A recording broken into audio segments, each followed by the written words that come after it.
Anti-Feminist presents Milo Yana Paulason's Feminist Compilation 2016. Subscribe for more feminist cancer video.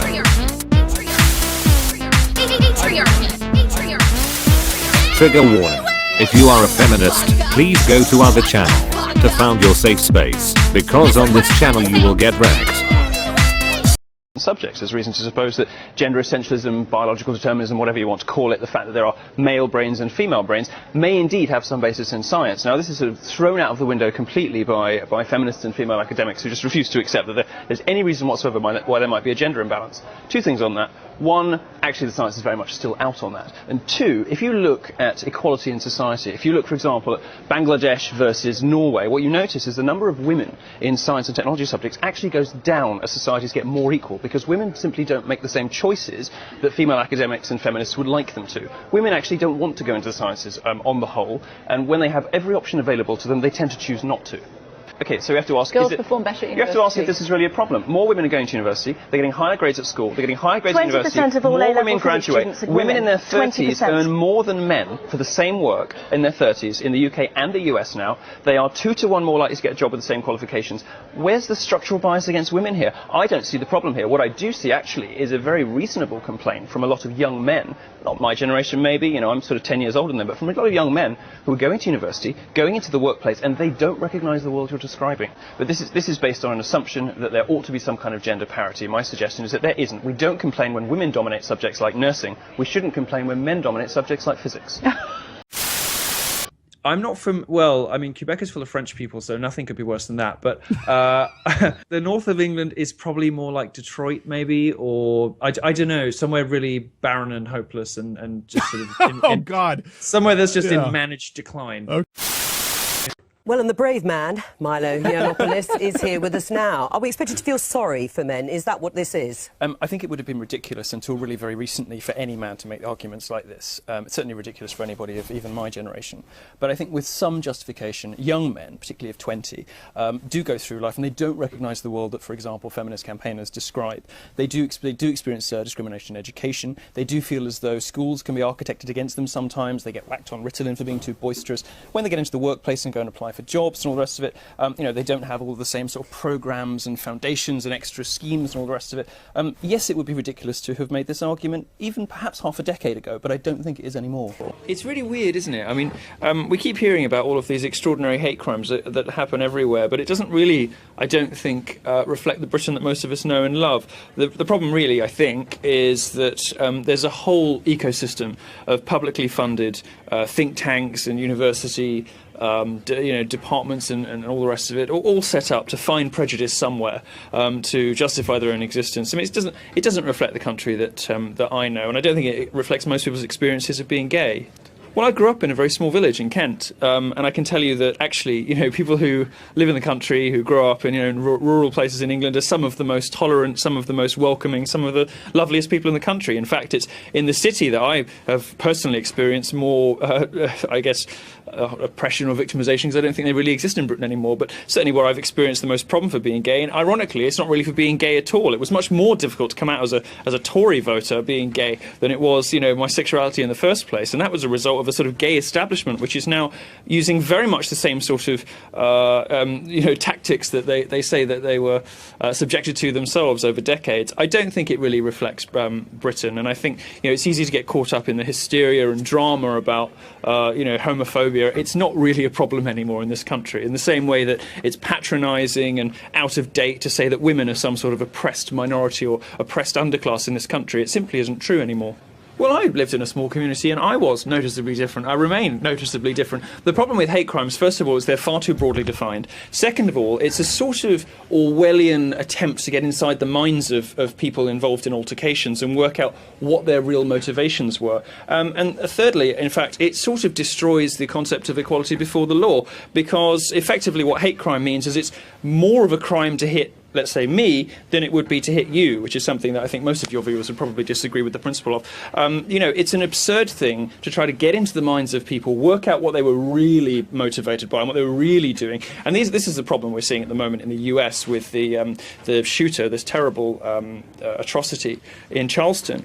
People trying to get into his mind and work out what he was really motivated by. The fact is, we'll never know. He was crazy. Lots of people get into fights all the time, but if you provide people with this ready-made victimhood script, they're quite willing. They will be quite willing to use it. And unfortunately, gay people do get into fights, and when they get into fights, they, you know, have a habit of crying foul and crying homophobia in the same way that, unfortunately, lots of other kinds of minorities have sort of been trained into doing as well, because they know it gets results. Like every sort of rightist movement in its death throes, the discussion gets ever more hysterical and focused on ever smaller things. So if you look at sort of the gender war, you look at modern feminism, they start to focus on ever more tiny things, but ever more hysterically. So we see, for example, obsession over transgender pronouns to the point of hysteria and mania, to the point of pursuing people if they don't use them properly. We see, you know, discussion about manspreading, which is this thing in New York. Apparently men sit with their legs too wide on the tube. And it's spoken about with extraordinary sort of ferocity and hatred, like this was something that actually mattered. I mean, never mind the women who put their handbags and shopping on the seats. You know, this sort of weird, obscure, tiny stuff that is spoken about enormously angrily is the sign of a movement in its death throes, panicking because it's worried about perpetuating its own existence. I think it's pretty clear, unfortunately, that it comes down to an issue of personal responsibility.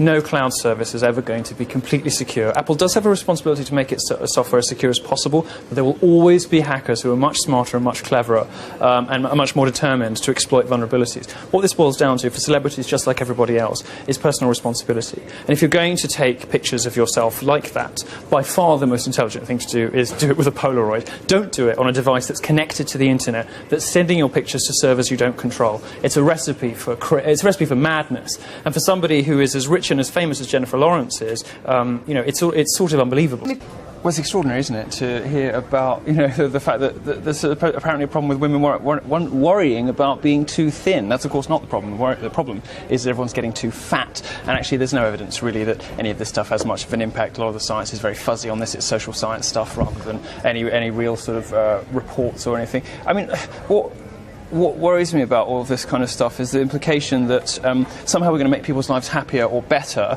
by encouraging them to believe that whatever body shape they are and whatever they look like, they're beautiful and they're going to be happy. That's evident. That's quite clearly not the case. I mean, if you look at women's happiness has been going down since the Second World War. Actually, every decade, women are getting more miserable as they get told that they can be who they want and look how they like. And you can say, I suppose, that a woman's self-esteem should have nothing to do with whether or not a man's sexual preference, you know, sort of coincides with how she looks. But the fact is, women are getting more unhappy, and this sort of slightly irresponsible trend to sort of encourage people to eat whatever they want and do whatever they want is is one of the things that's fueling an obesity crisis, and that's a really serious thing. That's a real thing. That's something that's got health implications. It's got cost implications for the NHS. The problem isn't too many anorexic women. The problem is quite in the opposite direction. We're perfectly happy to have aspirational role models in our entertainment. We should have them too in our retail. There's nothing wrong with encouraging people to live healthily.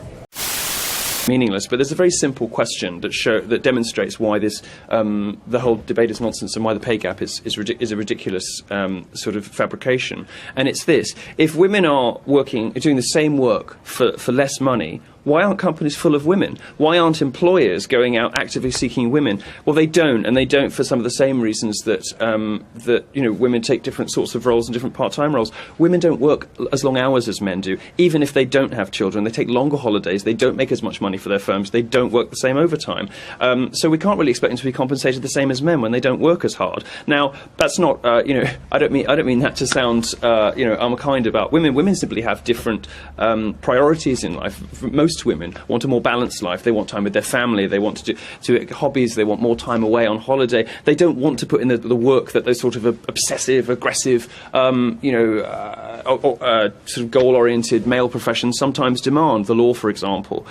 Women just aren't really interested in devoting their whole life to work in that way. And the very broad brush figures from the ONS simply reflect that. What they don't show is that a woman going to the workplace is going to be paid less than a man for the same. In fact, under the age of 35 in the UK and the US, women are paid more in the same sorts of roles, and they're 2 to 1 more likely to get jobs in science and maths because employers are so desperate to hire women.